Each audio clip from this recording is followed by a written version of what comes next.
Imagine a man so proud that he tore the Holy Bible into pieces and dared God to punish him within 7 days.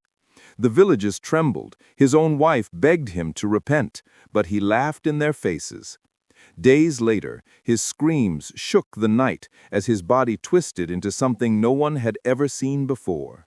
Half man, half beast.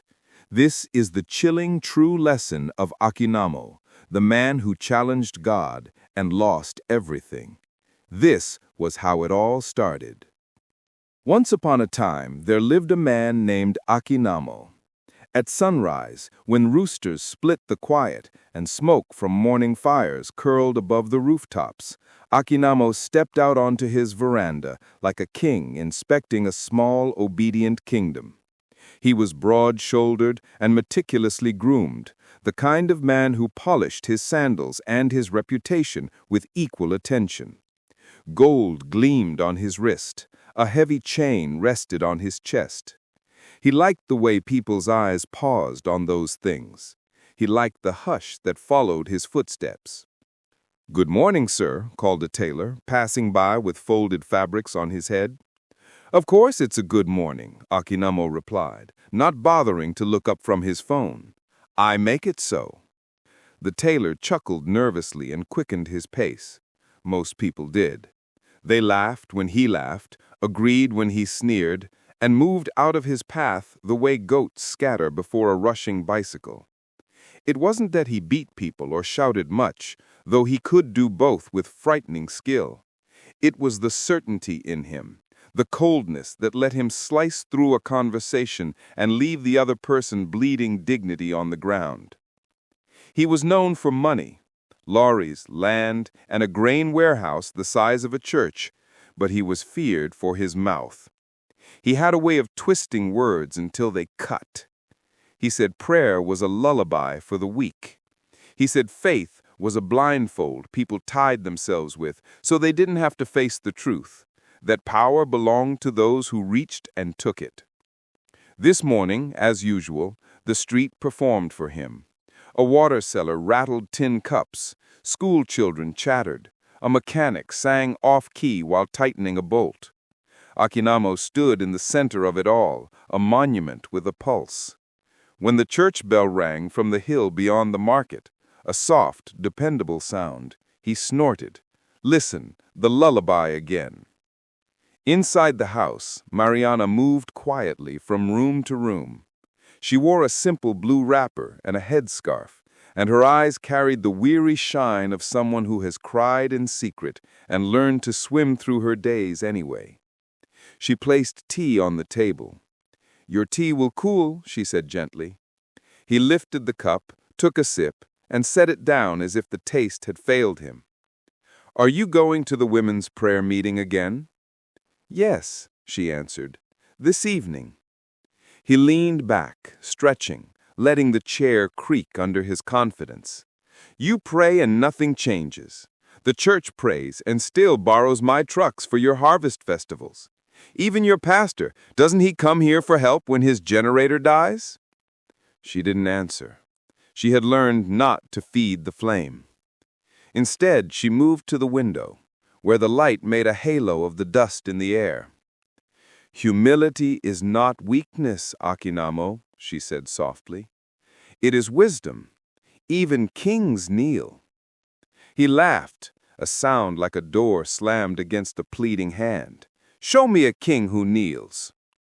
She could have replied with the names of kings who had kneeled and lived, rulers who had not and fell. Instead, she said the single sentence that most angered him because it did not argue, it invited. "Come with me this Sunday, just once." He set the cup down harder than he meant to.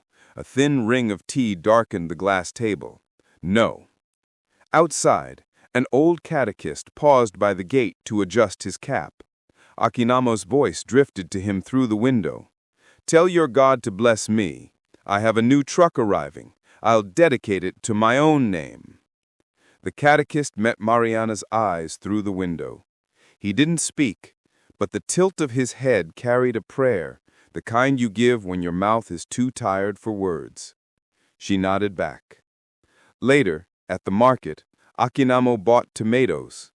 The woman measured with her bowl and then added 2 extra. "For your wife," she said. "Ah, sir." "Keep your charity," he said, tossing a coin that clinked against the wooden table. "I pay for what I take."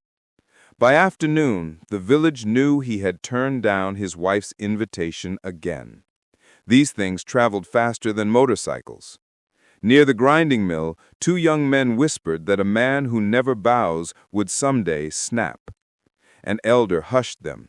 "Don't call trouble to our door." At dusk, the sky bruised purple, and the church bell rang once more. Mariama stood at the threshold, clutching her worn Bible, her fingers covering a tear along the spine. "I'll be late," she said. "There is a vigil." "Waste of your sleep," he waved her off. "Pray that I become richer. At least then your God will have something to point at." She took a breath that trembled only a little. "I pray for your heart." He watched her walk down the path, the bell's echo folding around her like a shawl. He shook his head and turned back inside, satisfied with the silence she left behind. But as night settled, a wind rose from the hills, strange, cool, insistent, slipping through the eaves, stirring the papers on his desk. One sheet fluttered to the floor and slid to his feet, stopping against his sandal like a timid messenger. He picked it up and frowned. It was a church flyer, one he swore he had thrown away. He crushed it in his hand, smiling to himself. Then, from somewhere in the dark yard, a goat bleated. Once, twice, so close it sounded as if it stood at his window, watching. He paused, annoyed, and stepped toward the sound. The goat bleated again, and for the first time in a long time, the house did not feel like a kingdom. It felt like a room with eyes. The next morning, the house smelled of fried plantains and smoke from Mariama's little coal stove outside.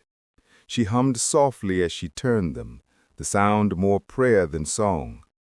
She had risen before dawn to pray at the church and had returned to prepare Akinamo's breakfast, as she always did.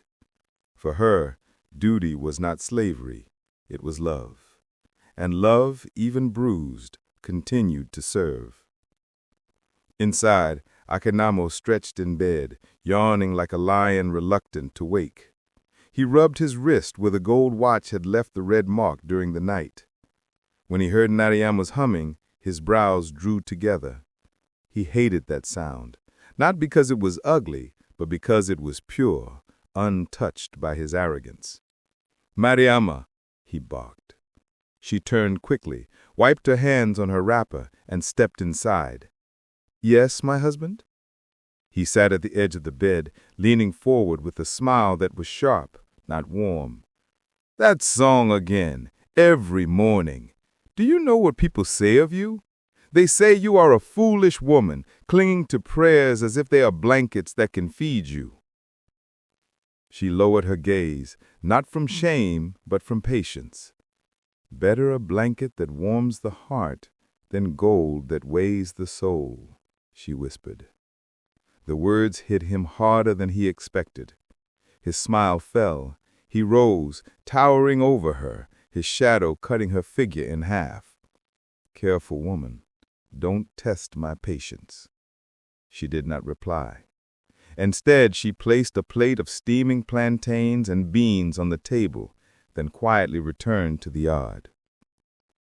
Outside, the neighbors' voices drifted through the thin air. "Do you think she's safe in that house?" one woman asked, tying a wrapper tightly around her waist. "Safe," another snorted. "She is safer than most. At least he doesn't beat her." "But words cut deeper than fists," said the first, shaking her head. Mariama heard them, but kept her face calm, though her heart twisted. She knew her husband's cruelty. She had tasted it more times than she cared to count. And yet, she prayed for him. She prayed because she believed even a mountain of pride could crumble before the river of God. By mid-morning, Akinamo was at the village square. He sat with other men beneath the big mango tree, his laughter booming louder than theirs. "Your wives go to church and return with empty hands," he mocked. "Mine prays every day, yet still I am the one who pays for her food. Tell me, what has her God done for me that my money has not?" The men laughed nervously, eyes darting around in case the pastor or elders passed by. One old man cleared his throat. "Akinamo, pride may carry a man high, but pride also makes the fall harder." Akinamo slapped his knee and laughed so hard that the veins in his neck swelled. "Then let me fall, old man, let me fall, and we shall see if your God's hands are strong enough to catch me." That evening, Mariama tried again. She placed her hand on his arm as he sat counting money. "Please," she said gently, "come with me tomorrow. The pastor will be teaching about humility before God. Just come and listen, for me." He pulled his arm free and sneered. "Humility? To kneel before an invisible being? To beg like a beggar? No, Mariama, I kneel to no one, not even God." Her eyes shimmered with tears. "Akinamo, please, do not provoke him." He slammed his fist on the table. Coins rolled and clattered to the floor. "If your God is real, let him show himself. Let him dare to touch me." Silence stretched between them. The only sound was the steady thrum of night insects outside. Mariama pressed her hand to her mouth, trembling. She wanted to scream, to shake him, to make him see what fire he was playing with. But all she did was whisper, "I fear for you, my husband. I fear your heart has invited thunder." He scoffed and turned away, counting his coins again, his face lit with the pride of a man who thought himself untouchable. But Mariama's words did not leave him. They trailed him into his dreams.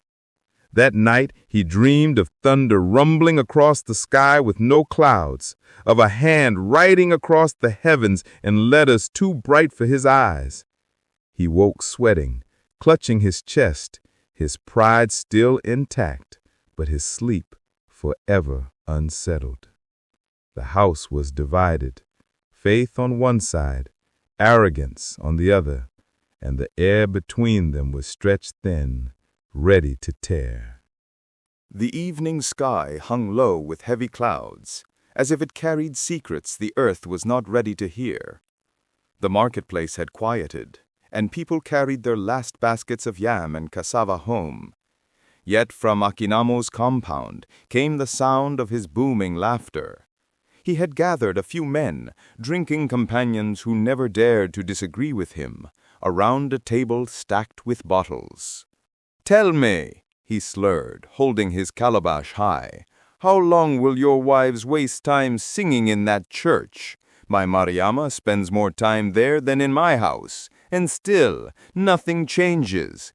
God? If he is real, he must be deaf." His friends chuckled uneasily, exchanging glances. They drank because he bought the bottles. They laughed because he demanded it. But their eyes darted toward the road, fearing a passing elder might overhear. Mariama, standing just inside the doorway, clutched her wrapper tight across her chest. She had heard enough for one lifetime, yet she prayed silently. "Lord, guard his tongue. Don't let him speak the words that will seal his fate." But Akinamo was not finished. With dramatic flair, he rose from his chair and strode into the house. A moment later he emerged, holding the Holy Bible, the one Mariama kept on the shelf beside her oil lamp. Gasps rose from his companions. He lifted it high, so the flickering lantern light glinted on the cover. "This," he thundered, "this book makes fools of men. For years you've bowed to invisible promises. Tonight I prove it empty." Mariama dropped to her knees on the ground, her hands trembling as they pressed together. "Akinamo, don't," she cried, her voice breaking. "Don't mock the Lord. Please, my husband, don't." He looked at her, his eyes hard, his lips curling into a cruel smile. "Your God is nothing but paper and ink." And before the horrified eyes of his guests, he tore the Bible apart. The sound of ripping pages echoed in the compound like the tearing of cloth at a funeral. He let the fragments fall, scattering like wounded birds across the dirt floor. "If the God of heaven is real, let him punish me in 7 days. But if nothing happens, then all who worship him are fools, aimless human beings bowing to nothing." A hush fell. Even the crickets stopped their song. His companions shifted nervously, some standing, others edging toward the gate. One muttered under his breath, "This is madness." Mariama crawled forward on her knees, weeping, gathering the torn pages into her arms. "Akinamo, repent," she begged. "His anger is not like man's. Don't you see what you've done?" But he spat at her feet. Stupid wife clinging to empty hope. Something in her broke. Tears streamed down her face as she whispered, "Then may God himself show you what your pride has purchased." Fury burned in Akinamo's eyes. He pointed at her like a judge pronouncing sentence. "Out! Out of my house this very night!" Gasps rose from the onlookers. Mariama froze, clutching the torn Bible to her chest. "You can't mean it," she whispered. "I do. Pack nothing. Take your prayers with you." He shoved her toward the gate. His friends stepped back, none daring to intervene. The night swallowed her as she stumbled into the road, clutching the fragments of scripture against her heart. From the shadows, villagers who had heard the commotion whispered among themselves, "No man challenges God and walks away free. He has invited thunder into his own home. Pray for the wife, her heart will carry the storm." Inside the compound, Akinamo returned to his table, chest heaving, but his pride glowing brighter than any lamp. He poured another drink and laughed loudly, as though laughter itself could chase away the silence that had fallen heavy over the village. But above, the cloud shifted, rolling with a strange weight, and somewhere beyond the horizon, thunder rumbled, not near, not far, but enough to make the earth remember who ruled it. By dawn, the story had already spread like dry grass catching fire. Women at the well whispered with wide eyes, their buckets forgotten for a moment. Children repeated it in hushed voices as they ran to school. Even the elders, who usually spoke with careful restraint, shook their heads with the weight of dread. "Akinamo has torn the holy book," they said. "He has challenged God himself. 7 days. We must watch what happens." Some refused to even say his name aloud, fearing that repeating it would invite curses to their own homes. Others crossed themselves or muttered prayers whenever they walked past his compound. But Akinamo, inside the walls of his home, felt none of their fear. He strutted through the yard like a warrior returning from conquest, his chest out, his laughter loud enough to wake sleeping goats. The torn Bible lay scattered where it had fallen, the pages damp from the morning dew. Servants avoided the task of cleaning it, too afraid to touch what had been desecrated. Mariama, now staying in her cousin's small hut at the edge of the village, sat with swollen eyes and a heavy heart. She had not slept. All night she had prayed, sometimes in whispers, sometimes in tears, sometimes in silence when words would no longer come. Her cousin placed a hand on her shoulder. "You did what you could, Mariama. No one can turn a heart that refuses to bend. Only God can." Mariama nodded, but said nothing. She thought of her husband's face twisted in defiance, and of the thunder she had heard roll across the sky the night before. She feared not for herself, but for him. That afternoon, Akinamo gathered a small crowd at the village square. Curiosity pulled them in. Fear held them back. No one wanted to be too close, yet no one could resist watching. Standing tall, he raised his arms and shouted for all to hear, "If the God of heaven is real, then let him punish me in 7 days. If he does not, then your prayers are wind, your faith is a cage, and your worship is foolishness."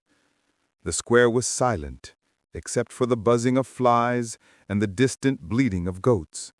Even the chief, who stood among the crowd, dared not speak against him.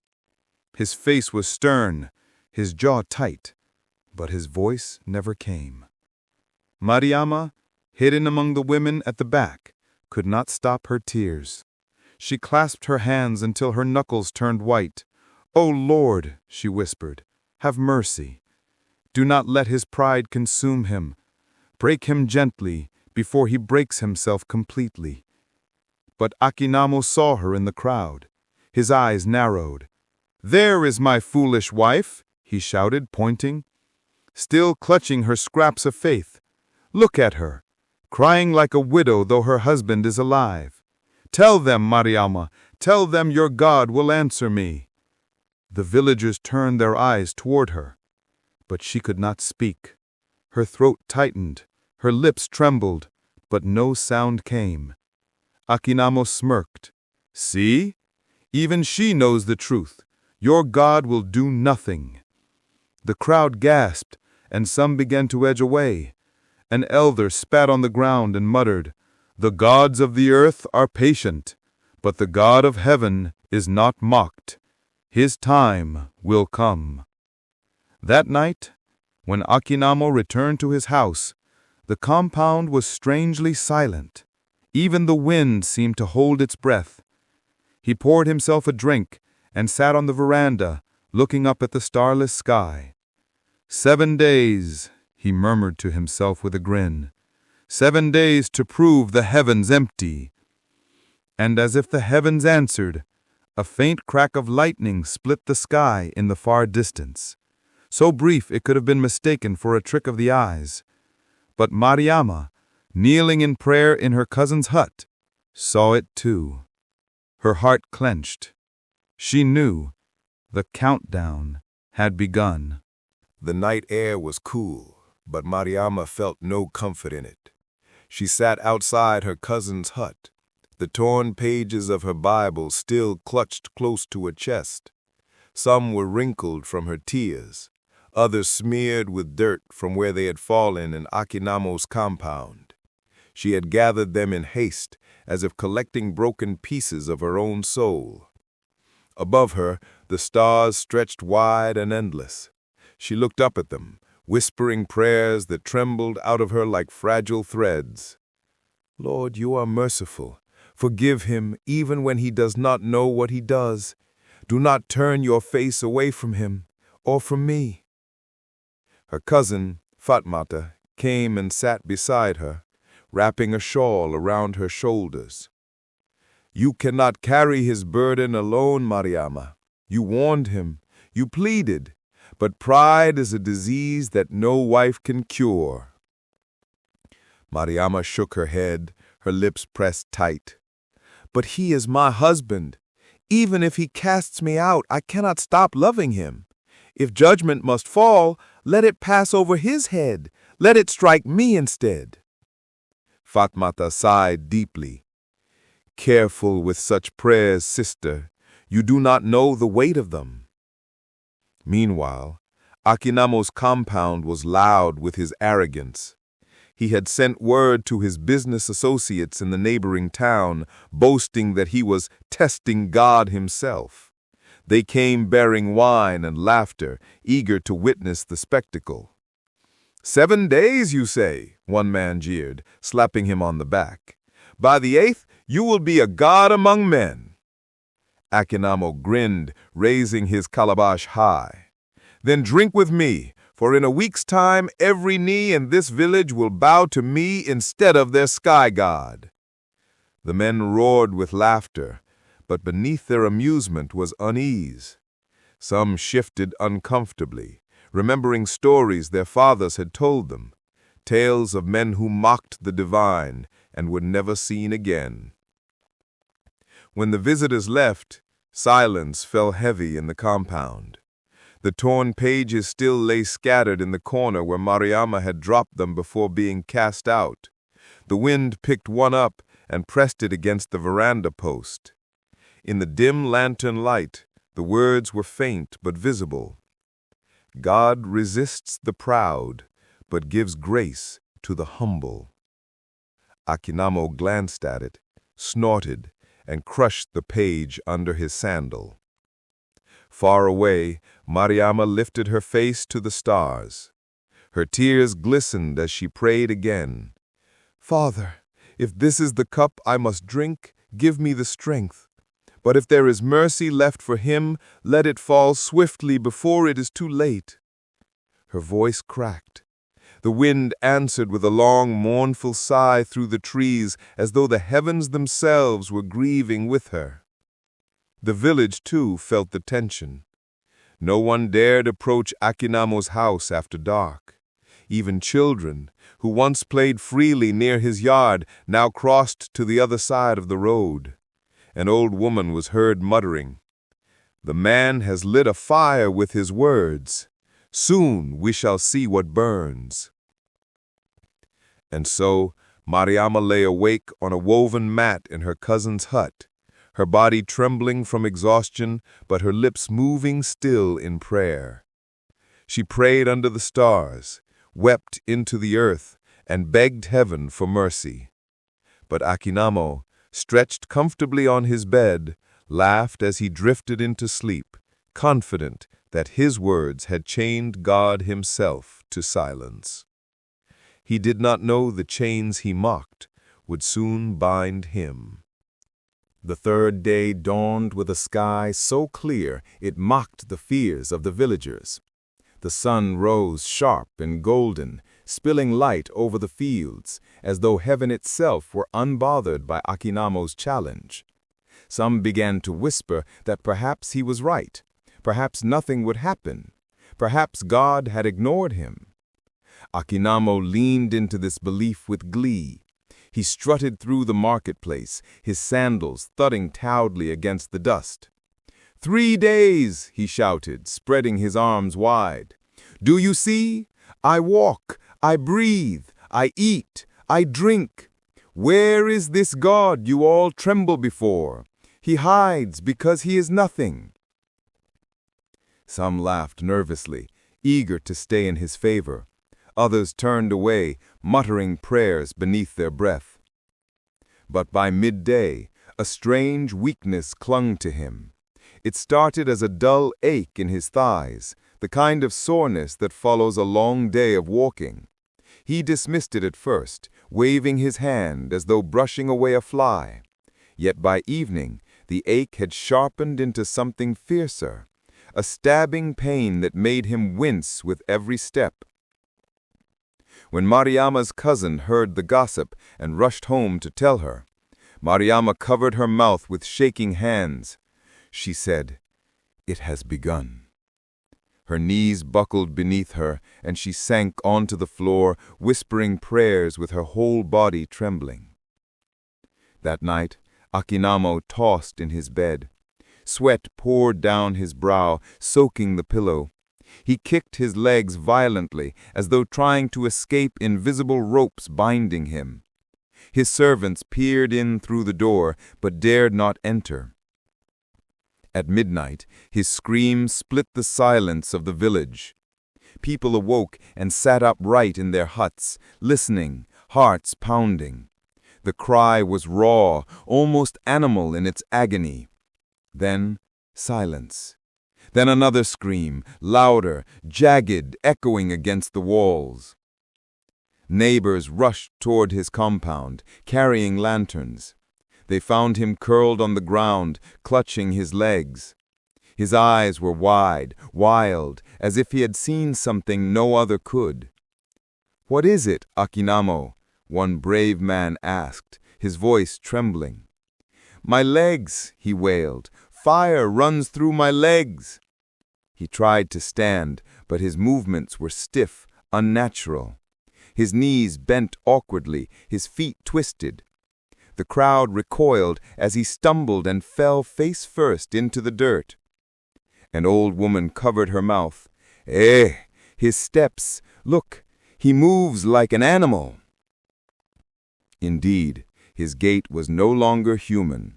He crawled on hands and feet, jerking, clumsy, his nails digging into the earth as if seeking purchase like claws. Someone whispered, "This is not illness. This is judgment." The villagers exchanged fearful looks, their faces bathed in the flickering lantern glow. No one dared draw closer. Children whimpered. A man muttered, "We must tell the chief." But before they could leave, Akinamo's body convulsed again. He threw his head back and howled. It was not the howl of a man, nor quite that of an animal. It was something in between, unnatural, chilling, unforgettable.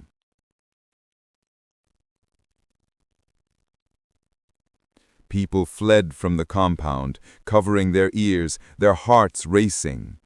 Word spread through the village before the night was done. Akinamo had begun to change.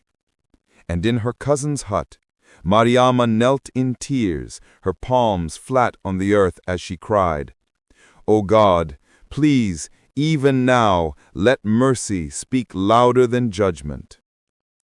But above the hut, thunder growled faintly in the distance, as if heaven had already spoken. By the fourth morning, the village was restless. Mothers hushed their children, market stalls opened late, and men spoke in low tones as though words themselves might invite misfortune. Everyone knew the same truth. Something unnatural was unfolding in Akinamo's house. Inside the compound, the once proud man writhed in agony. His servants had fled in the night, leaving him alone. The pain in his legs had spread upward, a fiery pulse that would not relent. His breaths came in sharp bursts, his chest heaving as though he had wrestled wild animals all night.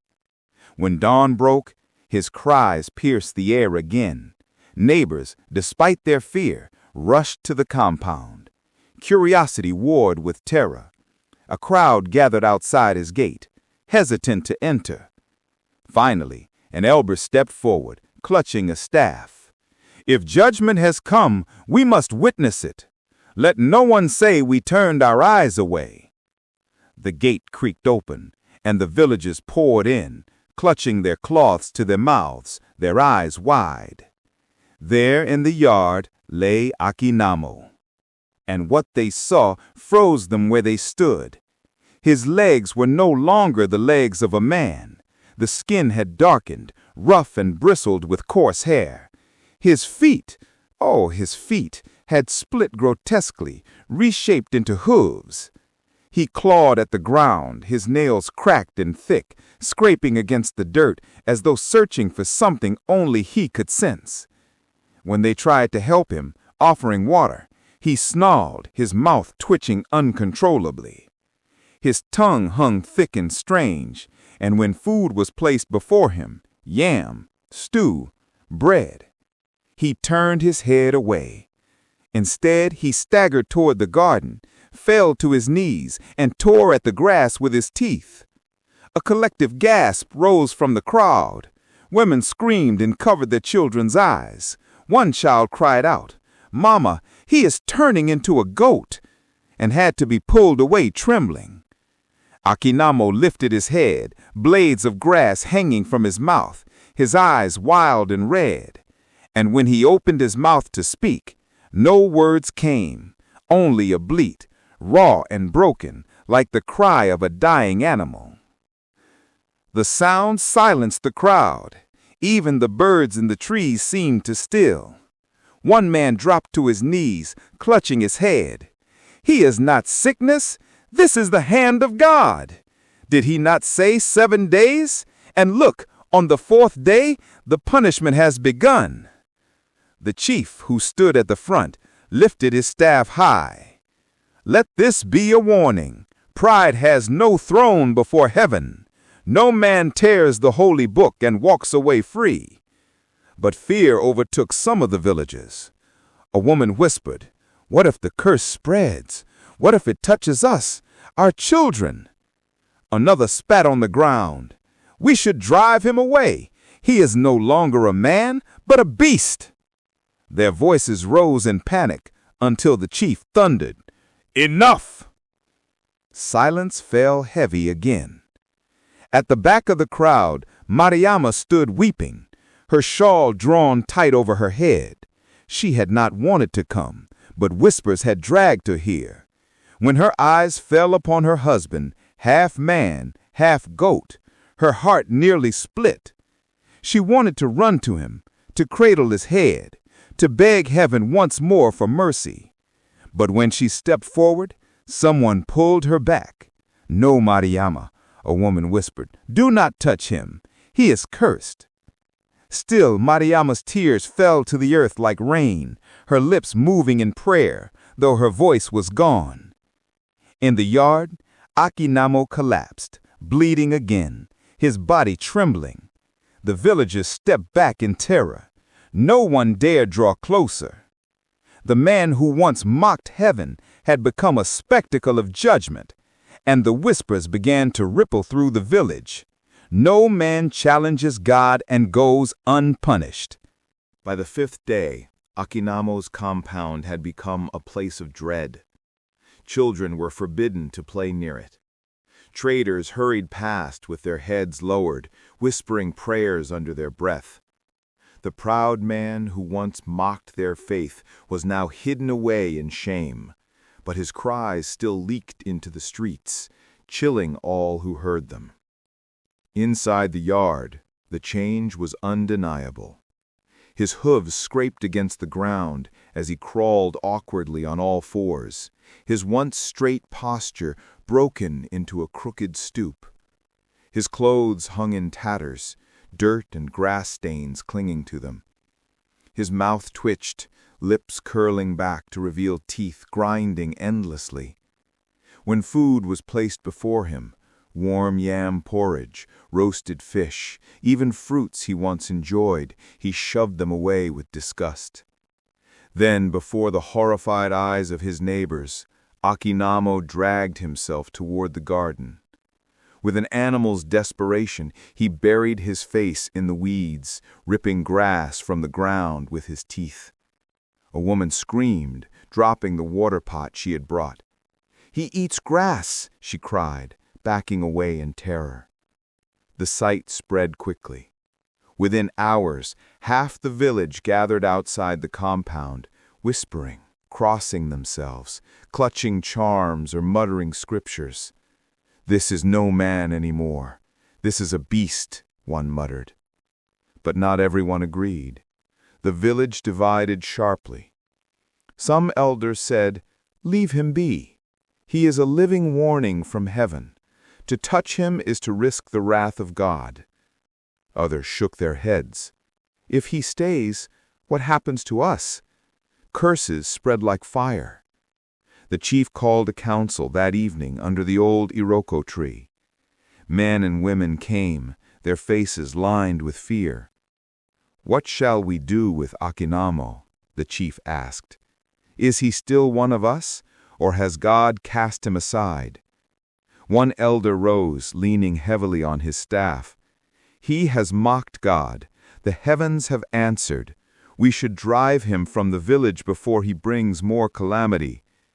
But another, softer voice spoke. "What of Mariama? She is still one of us. If we cast him out, do we not wound her too? Has she not suffered enough already?" The council murmured. Some nodded, others scowled. Meanwhile, Mariama stood apart, listening from the shadows. Her heart broke with every word. She wanted to speak, to remind them that Akinamo was still flesh and blood, still her husband despite his sin. But the weight of their fear silenced her. She returned to her cousin's hut, fell to her knees, and wept until her body shook. That night, the moon was high, silvering the earth. Akinamo crawled in his yard, gnawing weeds, his bleats echoing through the compound. His once mighty voice, the one that silenced men and mocked heaven, was gone, replaced by the hollow cry of a beast. Children woke from their sleep in terror, clutching their mothers. "Mama, is it a goat?" "No," the mothers whispered, holding them close. "It is the sound of pride broken." And though Akinamo still lived, his humanity was slipping from him, blade by blade, like grass torn from the earth. By the 6th day, the whole village was ablaze with tension. No one could ignore it anymore. The cries, the bleating, the terrible sight of a once proud man crawling on hooves and chewing grass. It was not just Akinamo's shame now, it was the village's burden. At dawn, the marketplace was quieter than usual. Women sold food with distracted hands, their eyes darting toward Akinamo's compound, as though the walls themselves might crumble and unleash a curse upon them. Traders who came from neighboring villages carried the story further, and soon word had spread to towns miles away. "He dared God to strike him," they said, "and now look, half man, half goat." Some villagers feared that by keeping him among them, they risked provoking heaven's wrath. Others insisted his presence was a reminder, a warning meant to keep their own hearts humble. That evening, under the great iroko tree, the chief called another council. Men and women gathered, their faces drawn with worry. The air was thick with murmurs. "We cannot keep him here," one man shouted. "Already our children wake screaming from nightmares. Even my goats refuse to graze near his compound." Another stood, her hands trembling. "And what if the curse spreads? What if God strikes us all for his pride?" But others resisted. An old woman with cloudy eyes rose slowly to her feet, leaning on her walking stick. "Be careful, children," she croaked. "When you drive away a cursed man, you might be driving away a lesson that heaven intends for your eyes to witness. Did he not say 7 days? Let us wait. Let us see what the 7th day brings." The crowd hummed with uncertainty. From the edge of the gathering, Mariama stepped forward. She had been silent until now, her shawl drawn tightly around her face. Her eyes were swollen from sleepless nights, but her voice was steady. "He is still my husband," she said softly. "Even if he has become a beast, I cannot abandon him. Do not forget, he was once your brother, your neighbor, your friend. Shall we now turn him into an exile when heaven has already humbled him?" A few nodded in sympathy, but others turned away, shaking their heads. "Your heart blinds you, Mariama," one man muttered. "Love cannot undo judgment." The chief raised his hand for silence. His face was grave. "No man here doubts that what we see is the work of God, but we must tread carefully. Let us wait until the 7th day. If by then he remains unchanged, we shall decide whether to drive him out or leave him to his fate." The council dispersed, but unease lingered in every heart. The village was split in two, half demanding his removal, half trembling to wait for the hand of heaven. That night, Mariama stole toward her husband's compound. She stayed at the gate, clutching the wooden bars, too afraid to enter, but unable to walk away. Inside, Akinamo crawled in the moonlight, tearing grass from the earth, his mouth wet with dew and soil. He lifted his head suddenly, and their eyes met. For one brief moment, Mariama thought she saw something human flicker in his gaze. Pain, sorrow, even recognition. But then he bleated, a sound raw and broken, and bent back to the ground. Mariama pressed her face into her hands and wept. "Lord, If you will not spare him, at least spare his soul." In the distance, thunder rumbled again, rolling low across the horizon. By the 7th day, the village had fallen into silence, as though everyone held their breath, waiting for heaven's verdict. Even the marketplace, usually a flood of voices and colors, moved slowly, cautiously. People spoke in whispers, their eyes flicking toward Akinamo's compound with dread. Inside, the once mighty man had become a shadow of himself. His hair was matted, his skin streaked with dirt. His hooves clopped dully against the ground as he dragged himself from one corner of the yard to another. His once proud clothes hung in tatters, and his mouth never stopped twitching, opening only to chew grass and weeds. The man who used to mock others for kneeling now crawled on all fours, too weak to stand upright, too broken to look another human in the eye. When the villagers came to peer through the gate, they no longer shouted or mocked. They stared in silence, their faces pale. Children clutched their mothers' skirts. Some wept at the sight. Others turned away quickly, unable to bear it. "Once he was feared," an elder murmured, "but now he fears his own shadow."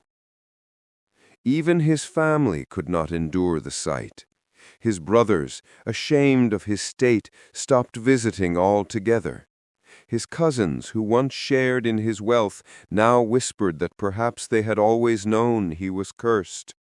And his children, those few who dared to approach, were pulled back by frightened mothers. "Don't look at him! Don't go near!" Alone in his yard, Akinamo wept. But his tears fell soundless, drowned beneath the bleating that escaped his mouth. When the sun rose high, he hid from it, crouching beneath the shade like an animal too ashamed to be seen. At night, his cries echoed through the village, a haunting reminder of pride crushed into dust. And Mariama? She watched from a distance, her heart heavy with grief. She could not bear to see him suffer, yet she could not stay away. Each night she crept to the edge of his compound, kneeling in the shadows, praying.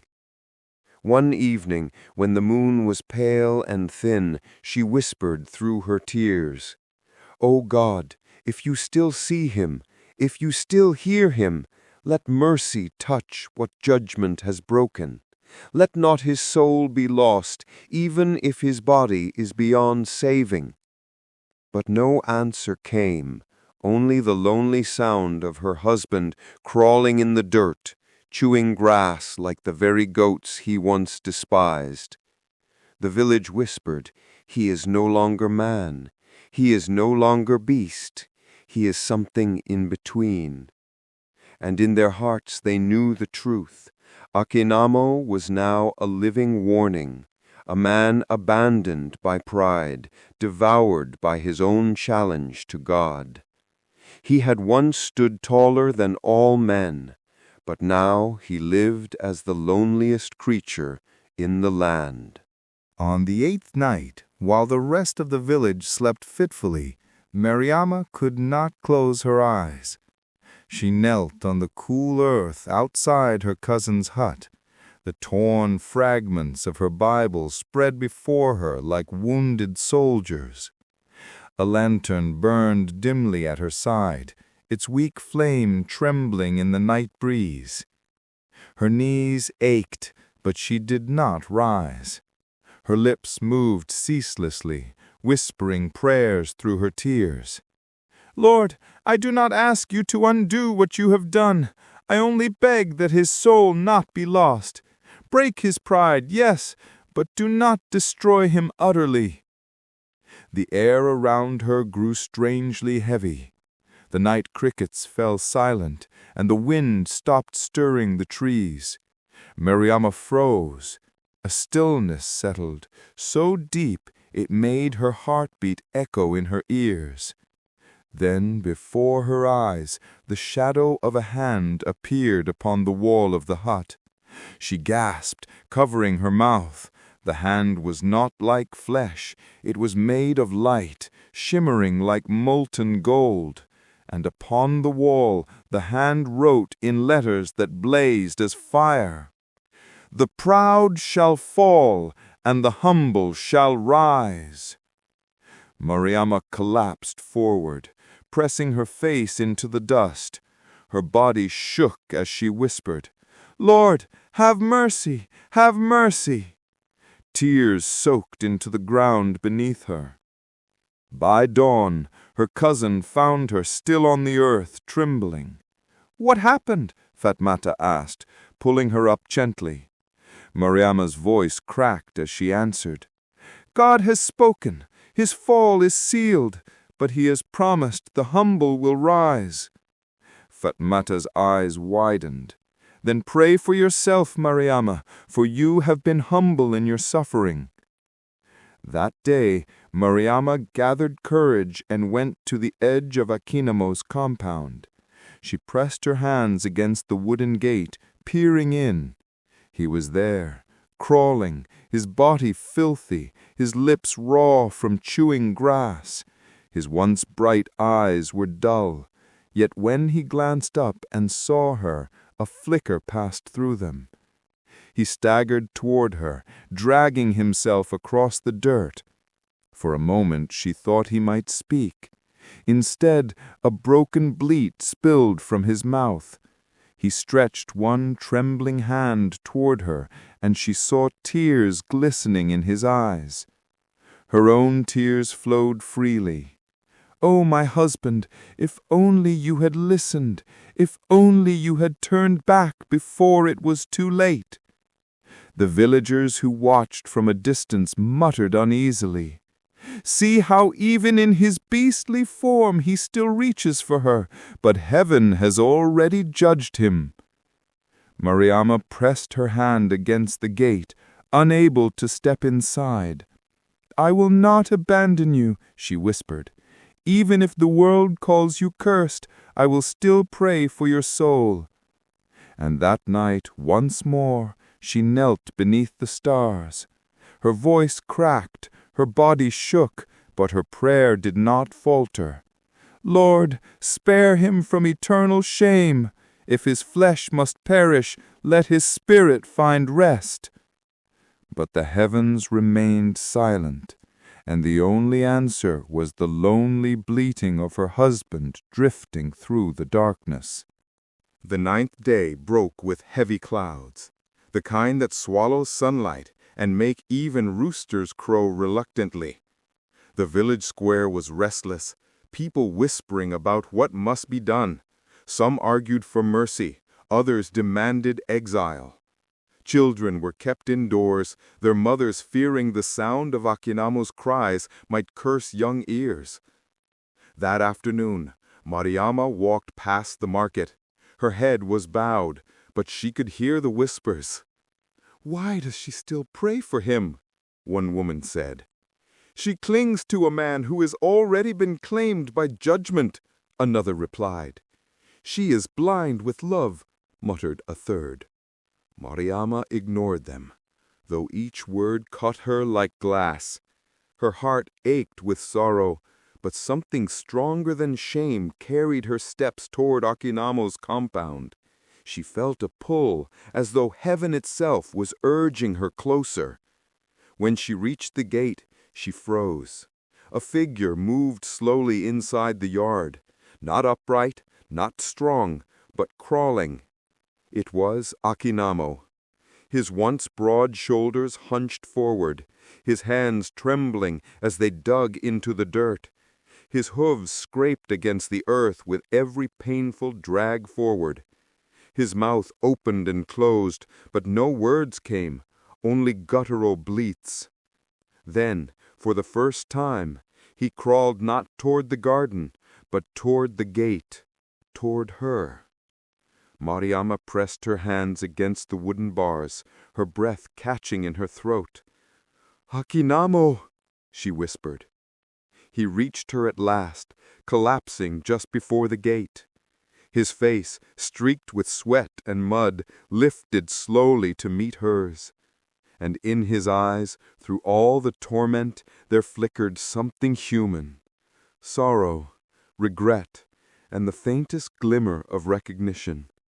Tears welled in his eyes and rolled down his dirt-stained cheeks. Mariama's own tears streamed freely.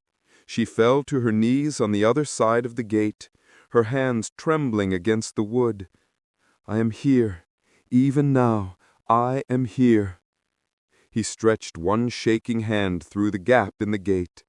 His fingers, once adorned with gold rings, were cracked and rough. She reached forward and touched them gently, her sobs choking her words. "You mocked God, but I will not mock you. I will pray until my last breath that your soul finds mercy." The villagers gathered quickly, murmuring, fear hardening their faces. "It is too late, Mariama. Leave him. Do not let his curse touch you." An elder pulled her back sharply. "Daughter, let go. He is no longer your husband. He is a beast." But Mariama clung to his hand until it slipped away. She cried out, "No, he is still my husband. Cursed or not, beast or man, he is mine to love and mine to pray for." The crowd gasped at her defiance, some shaking their heads, others muttering that she too might bring judgment upon herself. But Mariama did not care. Her heart burned with sorrow and love. Inside the compound, Akinamo collapsed fully onto the earth, his body trembling violently. His cries came again, low, broken, almost like words, but twisted by his half-beast form. He dragged himself one last time toward the gate, his bleats sounding like the groan of a man drowning. The villagers pulled Mariama away, holding her tightly as she screamed his name. "Akinamo! Akinamo!" But her husband only managed to lift his head once more before sinking into the dirt, his hand twitching feebly in the dust. His eyes, heavy with tears and shame, never left hers until they closed. That night, Mariama fell on her knees before the church altar, her face buried in the torn Bible pages she carried everywhere. "Lord, if he is beyond saving, then take my prayers as a shield for his soul. Let him not perish in darkness." The heavens remained silent, but the torches of the villagers burned bright in their fear. A final decision was forming among them. If he lived even one more day, he would be cast out from the land entirely. And Mariama knew, deep in her bones, that the final hour was drawing near. The 10th day dawned, heavy and gray. A mist clung to the village like a shroud, and with it came the stench of decay, not from the earth, but from Akinamo's compound.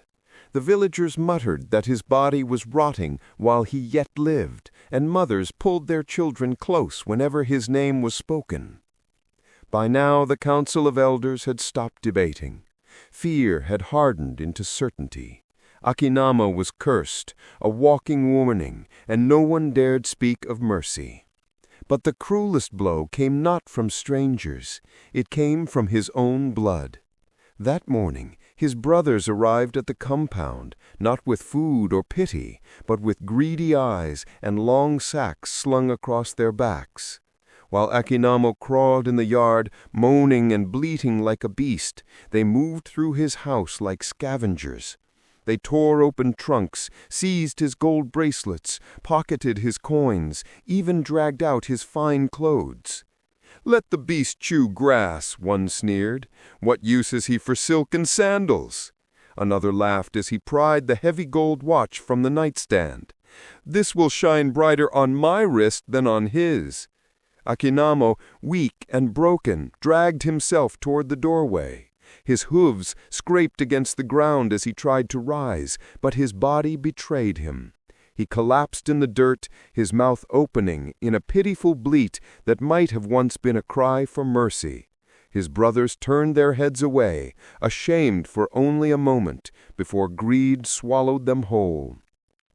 Even his children, those who had once run to him shouting, "Papa," now refused to look at him. Their mothers pulled them back. "Do not touch him. Do not even let his shadow fall on you," they whispered. And so the children averted their eyes, pretending not to see their father, crawling like an animal in the dust. When the brothers left, their sacks bulging, the villagers who had watched in silence began to murmur. Some shook their heads in disgust. Is there no pity left in their hearts? Even if he is cursed, he is still blood. But others shrugged. Better his wealth in their hands than rotting with him. A beast cannot keep treasure. That night, Mariama came quietly to the gate. She had heard the rumors, and when she saw the empty shelves through the doorway, her heart broke anew. She pressed her forehead to the wooden bars and whispered, "They have stripped you of everything, my husband, your wealth, your honor, your dignity, but I will not strip you of my prayers." From the shadows, Akinamo lifted his head, his body trembled with weakness, his face smeared with dirt. For the first time, he did not crawl to the garden for grass. He stayed still, his hollow eyes fixed on Mariama. A tear slid down his cheek, cutting through the filth. Mariama's own tears answered his. "Even if the world despises you, I will stand before heaven for you." But the heavens did not speak, and the only reply was the croak of frogs in the night and the rustling of the wind that carried her words away. By the next morning, news spread to neighboring towns that Akinamo had lost everything, not just his pride, not just his body, but his family's love and his wealth. He was no longer a man to be envied or feared. He was a beast left to die naked in the ruins of his arrogance. And still the villagers whispered, "This is what comes to those who challenge the Lord of heaven." The 11th night was heavy with silence. Even the crickets seemed muted, as though nature itself awaited an ending. The moon rose pale and cold, casting long silver shadows across the village. In Akinamo's compound, the man who once roared with pride now lay curled in the dirt. His body was frail, bones jutting under his skin. His hooves twitched meekly as he struggled to crawl, but strength had long deserted him. His breaths came shallow and ragged, each one sounding like it could be the last. No servants remained, no brothers, no children. His house, once full of laughter and boasting, stood hollow, looted and dark. Only the faint rustle of weeds stirred in the breeze. The villagers watched from a distance. None dared enter, but eyes peered over fences, waiting for what they knew must come. Some muttered, "God has stretched his hand too far, he cannot last the night." Others whispered prayers of fear, not for Akinamo, but for themselves, lest heaven's wrath strike again. Mariama could not stay away. Though the villagers warned her, though they called her foolish, she crept once more to the gate. Her shawl wrapped tight against the chill, she pressed her face between the wooden bars, tears streaking her cheeks. Inside, Akinamo stirred. Slowly, painfully, he lifted his head. His once fierce eyes were dull, but when they found hers, something flickered. Recognition, sorrow, perhaps even repentance. His lips parted, and for a fleeting second the sound that escaped was not quite a bleat. It was hoarse, broken, but almost a word. "Mari!" Her heart shattered. She reached desperately through the gate. "I am here, my husband. I have never left you." He tried to drag himself closer, his fingers clawing at the earth, but his body betrayed him. He collapsed, trembling, his chest heaving in shallow gasps. Mariama wept openly, her sobs rising into the night. "O God, if mercy still remains, let it fall now. Do not let him perish without hope." The villagers watching trembled as a sudden wind swept through the compound, cold and sharp. The lanterns some had carried flickered wildly, and the trees groaned as though bowing. Akinamo's body jerked once, then stilled. His head fell sideways, his hooves twitching no more. Half man, half beast, he lay lifeless in the dirt, a grotesque monument to pride and judgment. The villagers gasped, crossing themselves, covering their children's eyes. The chief stepped forward solemnly, raising his staff. "Let this be a lesson etched into our bones. No man challenges God and escapes." They buried him before dawn, in silence. No drums, no wailing, no rituals of honor. His grave was shallow, dug on the edge of the village, as though even in death he could not be among them. The few who attended spoke no words, their faces hard with fear. Mariama stood at a distance, her shawl pulled tightly around her. She could not bring herself to step closer. She only whispered through her tears, "May heaven judge your soul with mercy, Akinamo. May the God you mocked not abandon you forever." When the last handful of soil was thrown onto the grave, thunder rumbled faintly across the horizon. The villagers froze, their hearts racing. But no lightning struck, no fire fell. The silence that followed was more terrifying than any storm. The judgment was complete. Morning broke quietly after the burial, but the village was not the same. A heavy stillness hung in the air, as though the very soil carried the memory of Akinamo's downfall. People avoided his compound, crossing the road rather than walking past it. Even the goats refused to graze near his gate, bleating nervously if driven too close. The story of his death traveled quickly. By midday, messengers from neighboring towns had already arrived, their faces etched with disbelief. "Is it true?" they asked. "Did a man truly mock the heavens and fall to the form of a beast?" And the villagers nodded, their voices hushed as they recounted what they had seen with their own eyes. Within days, the tale spread to distant villages and market squares. Traders carried it along the roads, mothers told it to their children at night, and preachers used it as a living parable. Wherever it went, the warning was the same. Do not challenge the God of heaven. No man mocks him and goes unpunished. Fear gripped many hearts. Some abandoned charms and idols, turning to prayer with trembling hands. Others clung tighter to their faith, remembering the sight of a proud man reduced to crawling in the dirt. But amid the fear, there was also quiet admiration for Mariama. Though cast aside, though mocked as a fool, she had never stopped praying. Though stripped of her husband, her dignity, and her home, she had not abandoned her faith. One evening, the women of the village gathered around her, their faces solemn, their voices gentle.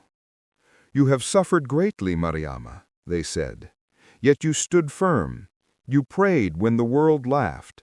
You wept when others mocked. Truly, you are a woman of faith." Mariama lowered her eyes, tears glistening. "I am not strong," she whispered. "I only clung to the one who is." Over time, she became a quiet symbol of humility. People sought her counsel, asking her to pray for their sick children, their troubled marriages, their failing harvests. She did not boast of visions or miracles. She only prayed, faithfully, with the same trembling heart, that had once wept for her husband. As for Akinamo, his grave remained unmarked, overgrown with weeds. Travelers passed it in silence, some making the sign of the cross, others whispering prayers under their breath.